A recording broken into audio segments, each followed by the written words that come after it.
Question number 247 Shri Kripal Balaji Tumane. Question number 247। माननीय मंत्री जी। महोदय, उत्तर सभा पटल पर रखा है। धन्यवाद स्पीकर महोदय।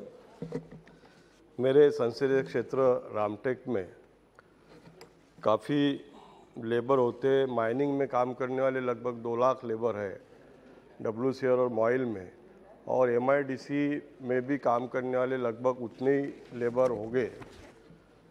2019 में 18 में घोषणा हुई थी और 19 में हमने भूमि पूजन किया था।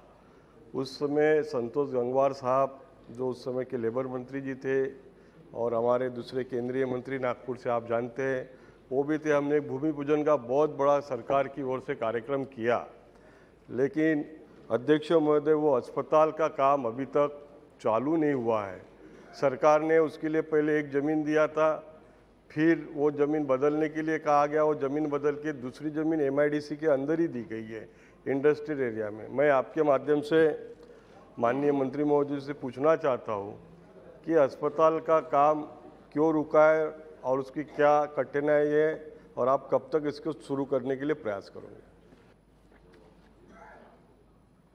माननीय अध्यक्ष महोदय, ESIC के लगभग देश भर में 57 अस्पतालों में इस समय काम पेंडिंग है। उसके अलग अलग कारण हैं।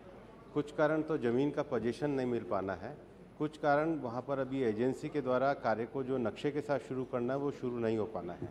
हमने ESIC की पिछली बैठक में इसके लिए एक डैशबोर्ड का गठन किया है, और अब जितने भी अस्पताल हैं ये सारे ESIC के डैशबोर्ड पे आएंगे। जिनकी भी प्रक्रियाएं लंबित पड़ी हैं उनको हमने व्यक्तिगत रूप से ही पत्र भेजे, जिन सांसदों ने मुझे दिया है, और इन सब सारी कार्यवाहियों को अब हम पूरी तरीके से एक पोर्टल के माध्यम से संचालित कर रहे हैं। सप्लीमेंट्री।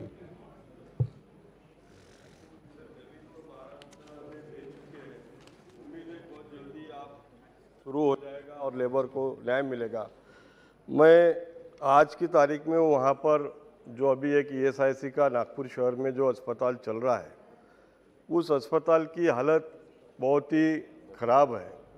यानी वहाँ कोई व्यवस्था ही नहीं है। बेड तो 100 बेड का अस्पताल है, एक सादी सोनोग्राफी की मशीन नहीं है, एक्सरे का एक मशीन है, कोई ऐसी व्यवस्था नहीं है। मैं माननीय स्पीकर महोदय के द्वारा थ्रू जानना चाहता हूँ कि सर जब तक आप इस अस्पताल में जो उस अस्पताल में आप आगे सुविधा देने वाले हैं वो चालू होने तक क्या इस अस्पताल में सारी मशीनरियाँ आप देंगे? और दूसरा एक छोटा उसके साथ में मेरा सवाल है कि वहाँ पर थोड़े बहुत सारी गड़बड़ियाँ हैं, तो क्या आप उसकी, क्योंकि जो टेंडर होता है, टेंडर जिसको मिलता है उसको काम नहीं मिलता, कोई और ही काम करते रहता है, तो इस बारे में भी सरकार उसकी तरफ ध्यान देंगी? माननीय अध्यक्ष महोदय, माननीय सदस्य ने अगर कोई ये विषय संज्ञान में लाए तो निश्चित रूप से उनके द्वारा लाए गए पर्टिकुलर विषय को मैं पूरी तरीके से संज्ञान में लूँगा। पूरे देश भर में ESIC के 160 अस्पताल और 18 मेडिकल कॉलेज चलते हैं। उन सब विषयों में एक लंबे समय से जो भर्तियाँ भी पेंडिंग थी उसको भी हम लोगों ने इस बार निकाला है, और जो राज्य सरकार के द्वारा संचालित ESIC और केंद्र सरकार के द्वारा संचालित ESIC में जो तनख्वाह का अंतर था उसके लिए भी ESIC बोर्ड के द्वारा प्रस्ताव पास किया गया है। भारत सरकार की इस योजना के द्वारा लगभग 3.5 करोड़ लाभार्थी और उनके 12 करोड़ परिवार वाले आश्रित हैं। हमारा ये मानना है कि हमारे मंत्रालय को जो ESIC की सुविधा है लोगों की सेवा के लिए है। आप जो विषय पर्टिकुलर अस्पताल के लिए मेरे संज्ञान में लाए हैं, निश्चित रूप से मैं आपको अपने कार्यालय में बुला के उसको आपकी समस्या का समाधान करूँगा।